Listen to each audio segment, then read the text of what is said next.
Muy bien, siempre me acordaré de un pastor mayor que estaba aquí una vez hablando a los jóvenes en cuanto al matrimonio, aquí en la iglesia, y él decía, cada vez que yo caso a una pareja, les digo, hoy habéis tenido una boda. Ahora, esto no es el matrimonio. Tenéis que ir a casa y hacer el matrimonio.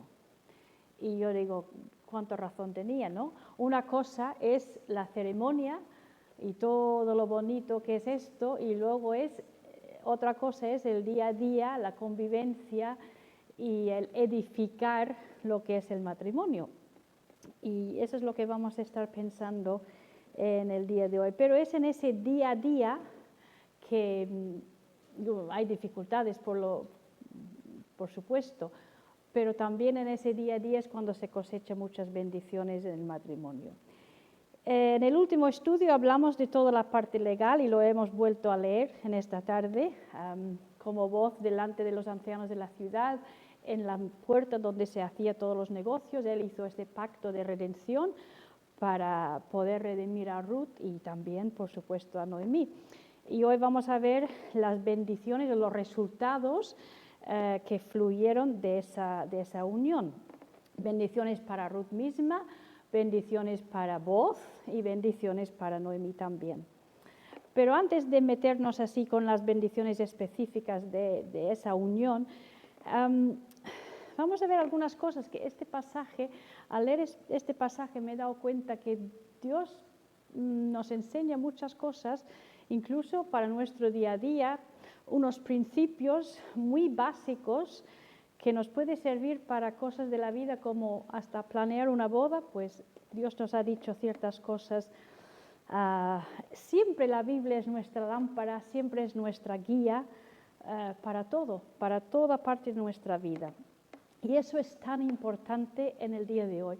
Es tan necesario tener una base, algo que no cambia en este mundo que cada día parece que de verdad que se está volviendo más loco el mundo. Da la casualidad, o no creemos que fuera casualidad, pero hoy mismo vamos a hablar de algo que es boda, amor, en una semana que hemos escuchado mucho en cuanto al amor, ¿no? Y dices, bueno, qué bonito, pero me pregunto si a veces sabemos distinguir entre lo que Dios aprueba en cuanto a estas cosas y lo que dice todo el mundo alrededor nuestro. Sabemos, y hablamos la semana pasada, en el estudio pasado, que las bodas no gozan de muy buena prensa, podríamos decir, que no están muy de moda, sobre todo una boda entre un hombre y una mujer comprometidos el uno al otro para toda la vida, hasta la muerte nos separe. Eso desde luego hoy en día es un poco pasado de moda, ¿no? Esta semana precisamente he aprendido un término nuevo. He aprendido el término, lo que es el amor líquido. ¿Lo veis? Dices, ¿qué es eso? Pues así como suena, el amor líquido. Pues según un tal Zygmunt Bauman, se refiere a las relaciones frágiles y superficiales que abundan hoy en día. Todo lo contrario a una relación sólida, amor líquido, ¿no? No necesitamos un compromiso para tener una relación. Cuando una relación no funciona, pues buscas otra, así. Nada duradera, nada sólido, amor líquido. Por eso he dicho antes que me alegro tanto de tener la palabra de Dios, de tener algo sólido de verdad, una cosa que es una roca, que va a ser lo mismo hoy que dentro de 20 años. Y pensando en eso, digo, madre mía, temo de verdad el día que mis nietos estén tomando decisiones de este tipo. Porque, ¿cómo será la filosofía en aquel entonces? Ya no será el amor líquido, será el amor gaseoso, yo qué sé, se habrá esfumado así al aire, yo qué sé, quién sabe. Pero una cosa que tengo claro es que si mis nietos se agarran a la palabra de Dios, eso no se va a cambiar. Y eso es, en eso podemos tener nuestra fortaleza y nuestra seguridad. Entonces hay algunos detalles aquí que hace falta que les prestemos atención. No importa lo que diga el mundo, Dios tiene algo para decirnos. Una cosa sencilla, pero vemos en este capítulo que una boda es un evento público, ¿vale? En el versículo 9, allí están los ancianos y todo el pueblo de testigos de esta boda. No se hace a escondidas. Boz no tenía vergüenza de presentar al pueblo de Belén a su novia. Tenéis que pensar, ella era moabita, ella era diferente.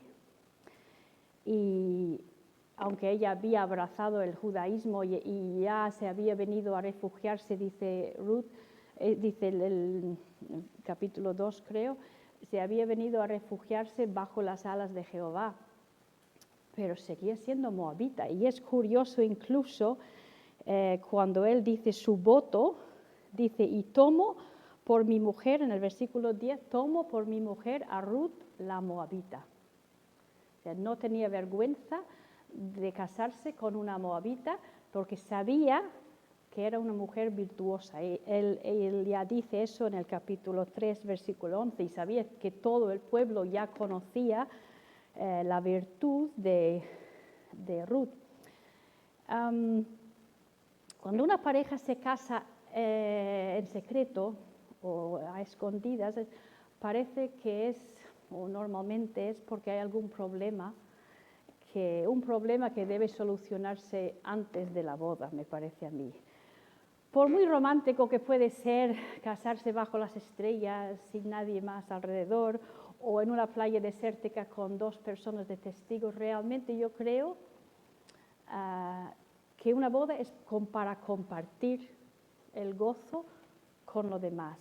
Y no solo para compartir la alegría, pero el hecho de que haya personas, y eso pensando en esto me hacía pensar, el hecho de que haya personas hace posible que los novios rindan cuentas, que vean lo importante que es lo que están haciendo, que no solo se están prometiendo el uno al otro y haciéndolo delante de Dios muchas veces, pero están diciéndolo delante de otras personas que pueden seguir su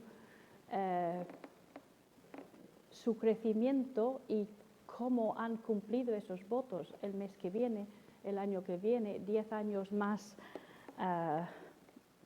lejos. Así que la gente no solo comparte la alegría de una boda, pero comparte esa solemnidad y esa importancia que tiene. Por eso me parece a mí que es importante que haya, por lo que nos enseña este capítulo, es importante que haya más personas. No tiene que haber cientos de invitados y gastarte una fortuna, pero tiene que haber personas testigos de lo que estás haciendo.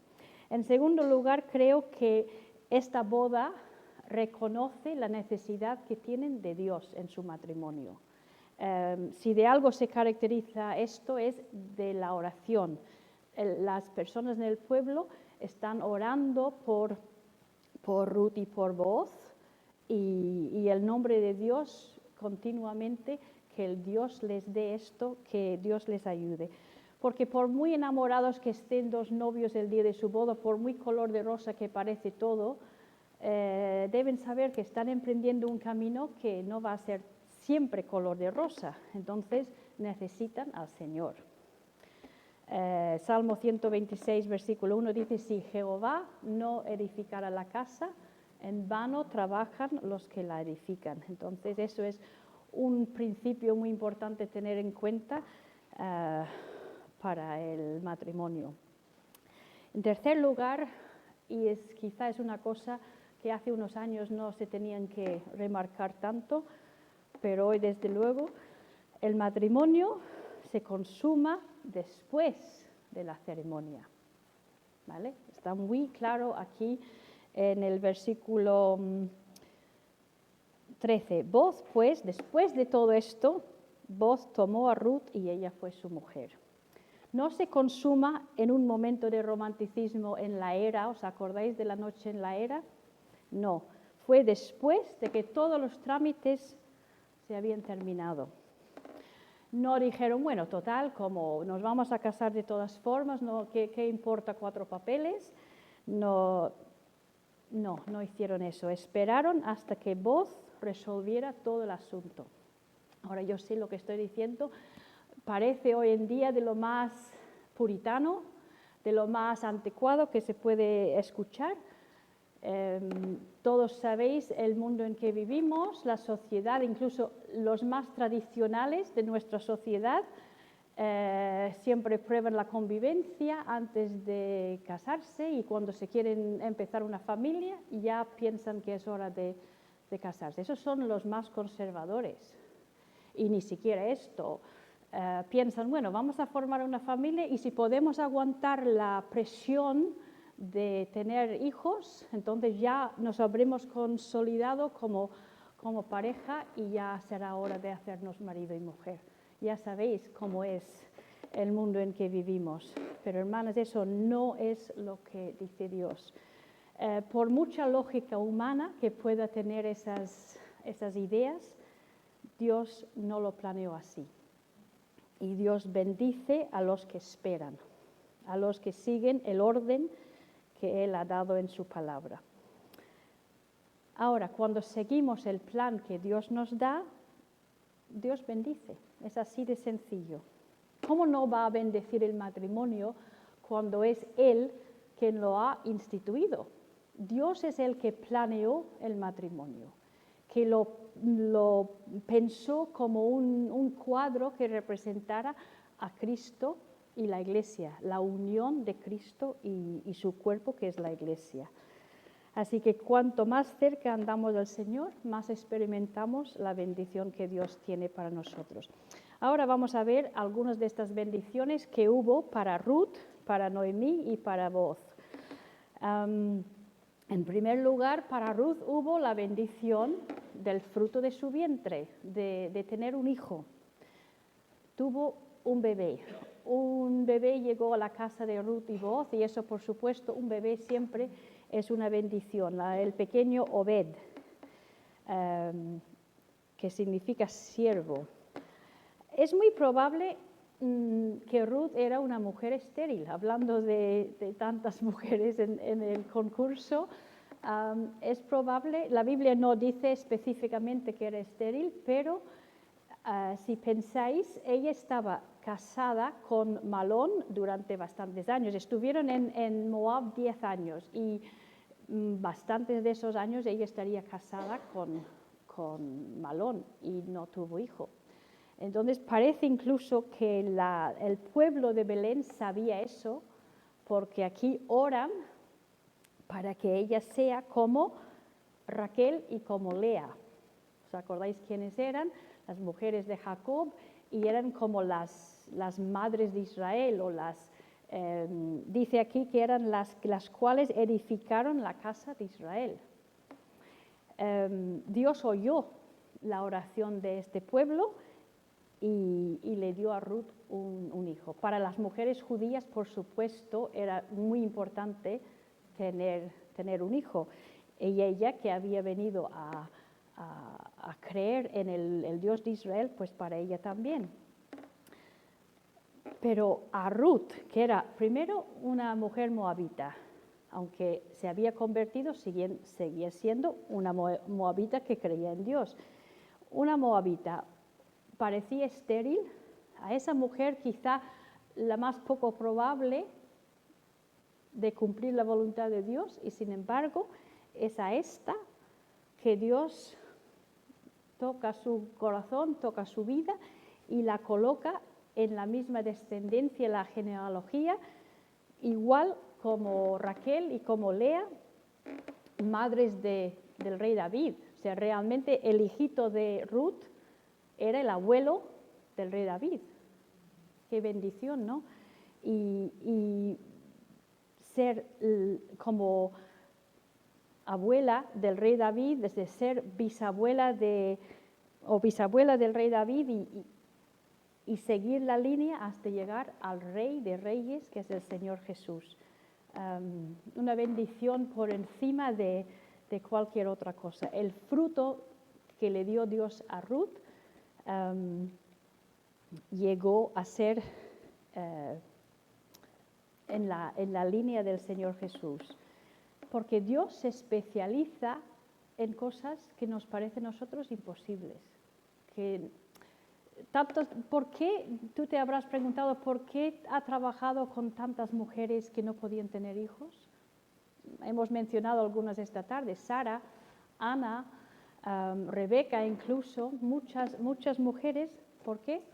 Para que Dios tuviera la gloria, para que nos diéramos cuenta de que no hay nada imposible para Dios. El Salmo 113 es muy bonito, versículo 9 dice: Él hace habitar en familia a la estéril, que se goza en ser madre de hijos. Y eso es exactamente lo que hizo Dios para Ruth, la bendición de tener un hijo. Ahora vamos a pensar un momento qué significa eso en nuestra vida espiritual.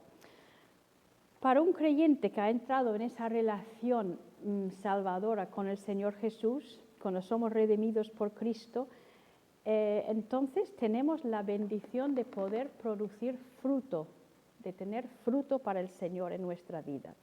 Antes estábamos muertas, estábamos secas, estábamos como si fuéramos estériles, no podíamos dar fruto, pero como dice en Efesios 2:1, Él os dio vida a vosotros cuando estabais muertos en vuestros delitos y pecados.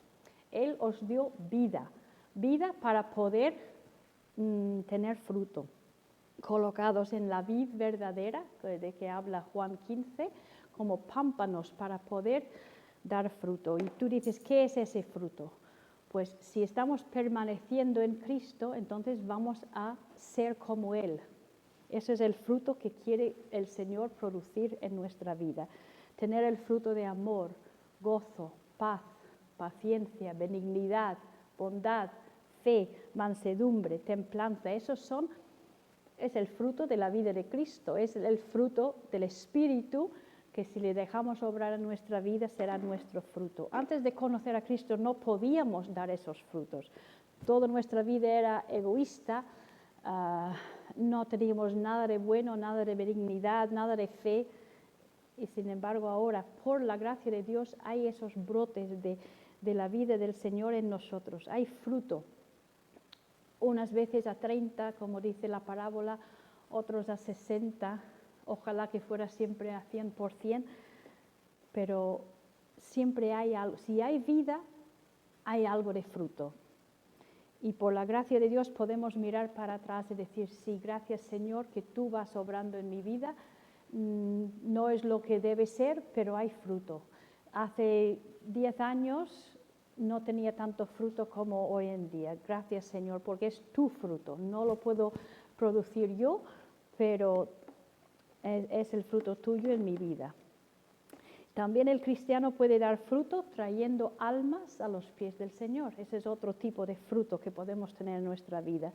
En Salmo 126, versículo 6, hablando de ese fruto, dice: irá andando y llorando el que lleva la preciosa semilla, mas volverá a venir con regocijo trayendo sus gavillas. Hemos oído mucho de las gavillas, de la cosecha en el libro de Ruth. Y es esa imagen, esa figura de sembrar la palabra de Dios, sembrar la buena semilla y luego que Dios nos dé ese fruto. ¿Estás sembrando la palabra de Dios? ¿Estás sembrándola con esfuerzo, como dice ese versículo, con lágrimas incluso? A veces hay lágrimas cuando lloramos por esas almas, esas personas que nos son tan queridas y queremos que lleguen a conocer al Señor. Pues dice el Señor que esa persona volverá a venir con regocijo trayendo sus gavillas. Ese es el fruto que permanece, ese es el fruto que puedes llevar al cielo. Ese es el fruto que el Señor luego lo recogerá y lo llevará con él a su granero, a su cielo, porque tú has sido fiel en traer ese fruto a él. En segundo lugar, la bendición para Noemí era la bendición de tener familia. Noemí, la que volvió a Belén amargada, desamparada, ahora la vemos aquí rodeada de familia, tiene a su nuera, y un detalle súper bonito en versículo 15, dicen las mujeres, pues tu nuera que te ama le ha dado a luz. Tiene una nuera que le ama, y esa es una bendición. No todas las relaciones entre suegra y nuera son malas.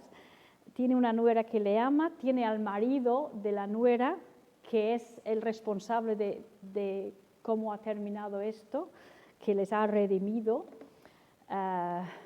y uno que va a ser celebrado, va a ser famoso en Israel, y para colmo de todo su gozo, en sus rodillas tiene al pequeño Obed.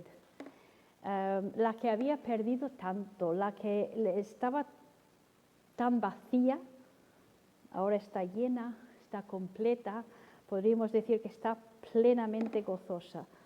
Ella se quejaba en el capítulo 1 de no tener más hijos en su vientre, es lo que decía sus nueras, y ahora en sus brazos tiene al bebé. Podríamos decir un nieto, pero es mucho más que un nieto, porque aunque no es sangre suya, realmente es como si fuera su hijo, porque y las mujeres dicen, le ha nacido un hijo a Noemí. Ahora, parece un poco, dices, ¿por qué dicen eso? La que parió era Ruth, pero porque Boaz había redimido a la familia entera, entonces, y había levantado descendencia a Elimelech y la familia de Elimelech, entonces ese hijo era como si fuera de Noemí. ¡Qué bendición! Y ella va a ser su aya, la persona que lo va a criar y lo va a educar como si fuera su madre. Y dice que va a tener sustento y restauración en su vida, aún en su vejez. O sea, todo lo que había perdido, el Señor se lo ha restaurado. ¡Qué bendición! Cuando una persona vuelve al Señor de todo corazón, el Señor le da mucho más que él podría haber pensado que ha perdido. Es la bendición de tener su familia alrededor. Y hermana, eso es lo que hace el Señor por nosotros. Cuando recibimos al Señor como nuestro Salvador, nos pone en su familia. Nosotros que antes no teníamos nada, no teníamos a nadie para ayudarnos, habíamos perdido todo, íbamos solas, vacías, y Cristo nos adopta en su familia. Y como parte de su familia ahora podemos tener comunión con los otros de su familia, que son nuestros hermanos. Y eso es como Dios hace que podemos crecer, podríamos tener sustento, lo que es la iglesia, la comunión de hermanos, nuestra familia.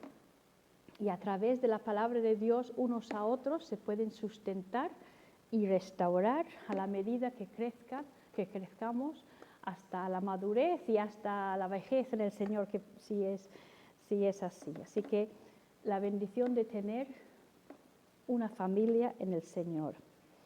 Y en tercer lugar, para Boaz, la bendición era la fama. Versículo 11 y 12, oran por él, que llegue a ser ilustre. 11 y 12. Sí, que seas ilustre en Éfrata. Éfrata es otro nombre para Belén. Y él llegó a ser ilustre, famoso, es otra palabra, de renombre, que tiene una reputación muy importante en el pueblo. Nos acordamos del otro estudio, del otro pariente que no quiso redimir por no dañar su nombre. Nadie se acuerda de él, ¿verdad? Él se queda como el fulano y Boaz se queda como el famoso. ¿Ves cómo Dios honra a los que le honran? Y el pueblo de Belén oró que Boaz fuera como Fares, que se consideraba el padre de Belén o el antepasado de los de Belén. Dice que tu casa sea tan numerosa como Fares. Ese fue un nieto de Jacob y su posteridad era grande, se dividía en dos familias. Entonces, querían que Boaz tuviera la descendencia así de grande como Fares. Y Dios contestó su oración. ¿Qué le dio a Boaz? pues una parte también en esa genealogía de Jesucristo. Eso en Mateo 1 se puede leer. Boz, el ilustre de Belén, tiene una descendencia no solo numerosa, pero también importantísima, porque es la descendencia que va a llegar a Jesucristo. Pero yo sé, hermanas, que podéis pensar en otro todavía más ilustre, más reconocido que Boz, y es nuestro gran pariente redentor, que es el Señor Jesucristo. Él es el ilustre de Belén de verdad, con excelencia. Que dice Miqueas 5:2, un versículo que repetimos mucho en Navidad: y tú, Belén Éfrata, pequeña para estar entre las familias de Judá, de ti me saldrá el que será Señor en Israel, y sus salidas son desde el principio, desde los días de la eternidad. Cristo es el ilustre de Belén. Cuán pequeño realmente era Belén para tan grande Señor. Cuán pequeñito un establo, un pesebre, para alguien tan ilustre y tan grande como es nuestro Redentor. ¿Y por qué vino? ¿Cuál era el propósito? Nos dice Hebreos que habiendo de llevar a muchos hijos a la gloria, tuvo que sufrir. O sea, Él quiso llevar a muchos hijos a la gloria. Él quiso tener descendencia, ¿verdad? Y por eso vino. Por eso se humilló a sí mismo, por eso se hizo obediente a la muerte y muerte de cruz, por lo cual dice Filipenses que Dios también le exaltó hasta lo sumo, le hizo lo más ilustre y le dio un nombre que es sobre todo nombre, para que en el nombre de Jesús se doble toda rodilla y toda lengua confiese que Jesucristo es el Señor, para gloria de Dios Padre. Él es el exaltado, Él es el más ilustre, Él es el más reconocido. El profeta Isaías lo había profetizado incluso muchos años antes. Entre Ruth y la llegada de Cristo, Isaías lo había profetizado. Dice en 53, al final del capítulo: cuando haya puesto su vida en expiación por el pecado, verá linaje. Eso quiere decir descendencia, verá descendencia. Vivirá por largos días y la voluntad de Jehová será en su mano prosperada. Verá el fruto de la aflicción de su alma y quedará satisfecho. Por tanto, y de eso lo dice Dios Padre, yo le daré parte con los grandes y con los fuertes repartirá despojos. ¿Qué está diciendo? Pues Dios el Padre está diciendo: por haber traído estos hijos a la gloria, por haber tenido este linaje, yo lo exaltaré. Dios ya sabemos que le ha exaltado a Cristo en el cielo, está a su diestra. Y también Cristo está exaltado en el corazón de cada uno de nosotros, cada uno de los que creen en su nombre, cada uno que es parte de esa descendencia, hijo suyo, es exaltado en su corazón. Pero vendrá el día cuando también Cristo será exaltado en esta tierra que ahora le rechaza, un día doblará la rodilla delante de Él. Y cada lengua confesará que Él es Señor. En Salmos 46:10 dice: seré exaltado entre las naciones, enaltecido seré en la tierra. Incluso entre los que ahora mismo no le reconocen. Yo te pregunto, ¿has doblado tu rodilla delante de Él? ¿Le has reconocido como tu Señor, el más ilustre de tu vida, el más reconocido, el que tú obedeces? Él es el que gobierna en tu corazón. Yo espero que sí, espero que cada una de nosotros que estamos aquí seamos uno de los hijos, una de las hijas que Él va a llevar un día a la gloria, una de su descendencia. Vamos al Señor en oración. Gracias, Señor.